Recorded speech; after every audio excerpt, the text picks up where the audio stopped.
In the year 2000, something happened that no one could have imagined 150, even 20 years prior. California became the first mainland US state where white was not the majority race. In 1970, 80% of the state was white, but just 30 years later, the number had dropped all the way down to 47%, to the present day where the number is at 36%. And since then, we haven't slowed down, with many reports claiming that the US is rapidly approaching becoming a majority-minority country, where white people will be an ever-shrinking amount of the population. Some people think it's on purpose by the deep state to replace the white population. Some people see this as a positive thing due to all the terrible things white people have done. Most people are just curious about how this happened. And I just care about one thing. Is this actually true? Are white people truly going to become a minority in the US? Or are these wild projections that are sure to fall short? I'm your host Dylan, and today I'm not trying to spread any political beliefs. I just really want to understand an issue that is big talk in politics right now. I'll look at the research, the data, and the statistics while keeping my biases out as much as possible. First, I'll look at what the current projections are. Then, how have race statistics been over time in the US? Then, what's causing this, and will it continue? As is a tradition on this channel, if you catch any mistakes I'm making this video, leave a comment and I'll correct myself in the pinned comment down below. But before anything else, we need to answer the main question. Are white people actually projected to become a minority in the US? The short answer is, yeah, the projections say so. According to the most recent comprehensive projections from the Census Bureau and the analysis by William Frey at Brookings, 2020 was the minority white tipping point for children under the age of 18. 2027 will be the tipping point where people aged 18 to 29 will be minority white. And 2045 is the projected crossover year where non-Hispanic white people are expected to comprise roughly 49.7% of the population. And by 2060, white people as a share of the population is projected to drop to about 44.3%. These are the projections for two main reasons: low birth rates and unequal immigration. First, when talking about birth rates, to maintain a stable population, a group needs to have a fertility rate of about 2.1 children per woman. 2 children to replace the mother and father, and 0.1 for any deaths that sadly happen before reproductive age of the children. Currently, the birth rate for Hispanics is 2, 1.64 for blacks, 1.35 for Asians, and 1.59 for whites. So while not as low as Asians, white birth rates are lower than the average fertility rate of 1.66 nationwide. In addition, a new study came out less than 2 months ago for the year of 2025 that found that white births were a minority of births for the first time in the nation's history at 49.7%. But an equally large role is immigration. When it comes to immigration, of the roughly 35 million immigrants that have come over into the US over the last 50 years, over 80% came from Latin America and Asia. If you know something about those areas, the vast majority of the people of those countries are not white. Specifically, 33% said Hispanic, 27% said Asian, 20% said white, 9% said black, 22% said 2 or more races. That means for every year of the US's existence, at least at the current rate, immigration is turning the population of the country less white and significantly more Hispanic and Asian. And when you tie that in with the low birth rates of white Americans, you get a recipe for a population that is going to be increasingly diverse and less white. And that's what we've seen. In 1790, 80% of the population was white. In 1920, 89% of the population was white. 1970, 83% of the population was white. In 2020, 57.8% of people were white. And at 2045, for an estimate, that's when, like you heard earlier, the US is projected to be majority-minority country. In 2045, at the current rate, you wouldn't even expect most people you see across the country to be white. A stark contrast of the last 250 years. And when you look at the history of race percentages in the modern day US, we have not been in a spot like this since the 16 or 1700s. During the first census in 1790, the population in the US was roughly 80% white and 20% black. But this isn't the same white we use today, where every indigenous person in Europe is white. Jews usually include as white, and depending on the person, they may or may not include Arabs and Turks as white. In the founding era, people from England, Scotland, and the Netherlands were considered white. Not the French, not the Germans, not the Italians. Benjamin Franklin even famously referred to Germans as Palatine Boers, and not quite white. The big key event at this time period was the Naturalization Act of 1790. This law limited US citizenship to free white persons of, quote, good character. This established the legal incentive to be classified as white for nearly 150 years, with the added good character part made things a little complicated. Around the time of the Civil War, things began to get more complex. With more and more black people having freedom, there was more and more intermixing between them and white people. However, the federal government still wanted to make sure that they knew just how black someone was by using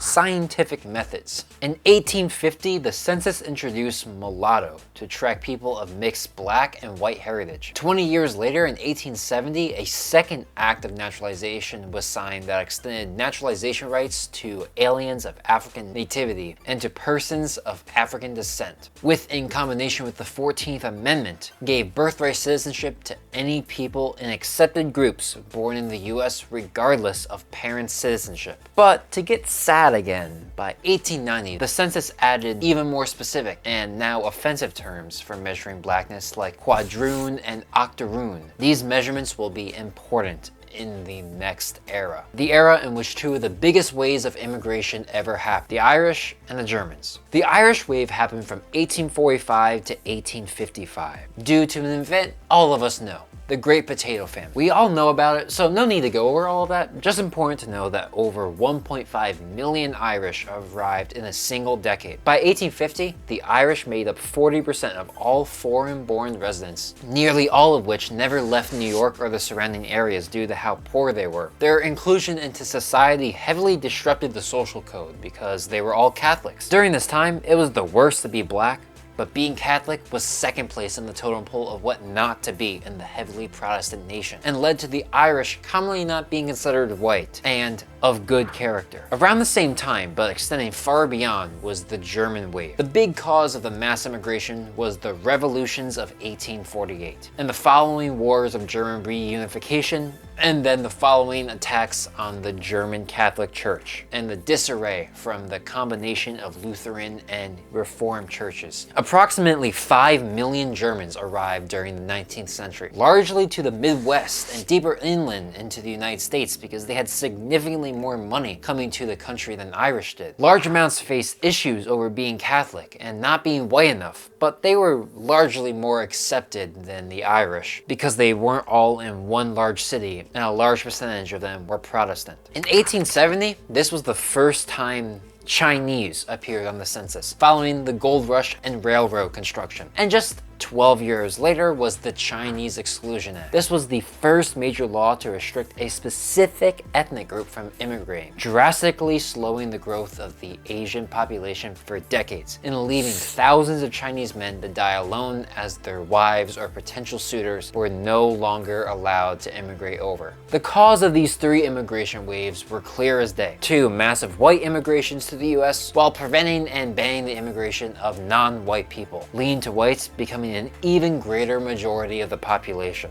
Then we move on to the Reconstruction era, which was unfortunate to say the least. In 1924, the Johnson-Reed Act was signed that set strict national origin quotas that allowed 2% of a nationality living in the US. For example, if there were 10 million English Americans, then 200,000 English citizens could immigrate to the US every year. But instead of using the census data for 1920 or 1910, the most recent ones, which funnily enough had large amounts of non-white and less accepted European groups, they used data from 1890. This obviously favored Northern Europeans, which were the British, Germans, and Scandinavians, and virtually shut out Southern and Eastern Europeans, which include Italians, Greeks, Jews, Polish, and Russians. And of course, basically all Asians. The Japanese government took issue to the law due to a gentleman's agreement they and the US made in 1907 to limit Japanese immigration.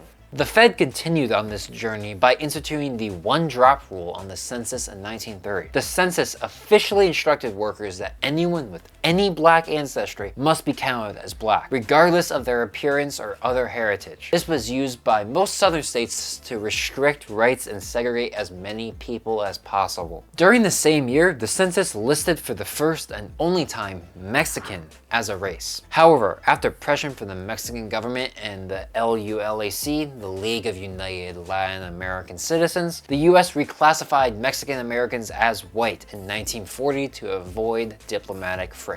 But starting in 1965, everything started to change. In 1965, the Immigration and Nationality Act was signed. This is the single most important event for modern demographics, as it abolished the 1924 quotas and opened immigration to Asia, Africa, Latin America, and anyone who wanted to apply for citizenship. It's the most major reason that in 1960, the US was 89% white, and that by 2020, it fell to 57.8%. But also important was that 1960 was the first year that began self-identification. For the first time, people, and not census workers, decided their own race. This could lead to some wrong answers, but given how race is a social construct and the past abuse of hard by the worker system, it seems like a generally good idea. In 1970, they introduced the Hispanic ethnicity question, which was separate from race, solidifying that Latin and Hispanic Americans could largely be considered white or black. In the year 2000 began the multiracial boom,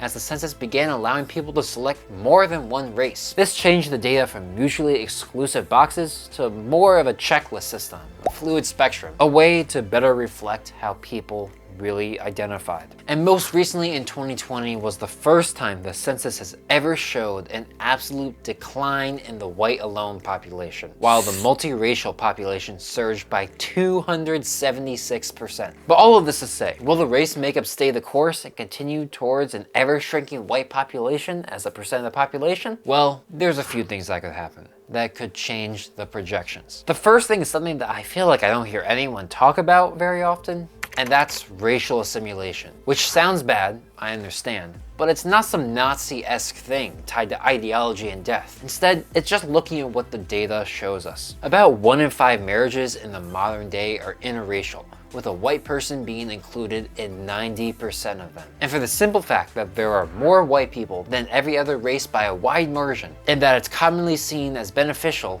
in many cases, to be white, white identity could become more and more common for multiracial and many racial people. And before you start thinking about how it's a disadvantage to be white for DEI or something, I could see it as being most common that people generally identify as white, but then when they got documents asking for their race, for scholarships, or a job application, they might put a minority race. This assimilation isn't for freaky eugenics reasons, it's just what people are choosing to do of their own free volition. And another thing is that as immigrants are continually assimilated, their birth rates end up matching very closely to that of white people by even the first native-born generation. Meaning that the big question for if white people are going to become a minority in the US is if immigration keeps up at the same level. One thing I should add first though is that as white people become a larger and larger minority of the US in the next few decades at least, on average, white people are going to vote anti-immigration, usually Republican candidates more and more. They did a survey into white Californians and how they voted before they knew their state was a majority-minority state and after they knew. And letting them know that their state was minority white led to an average increase of voting for Republicans of 12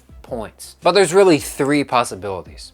If current immigration levels keep up, the US could be a toss-up for minority white or majority white, depending on how multiracial assimilation plays out. If the numbers decrease, like many in the US call for, the US will definitely stay a white majority country. If the numbers increase, like many in the US call for, the US will definitely not stay as a white majority country. Do Muslim countries do slavery?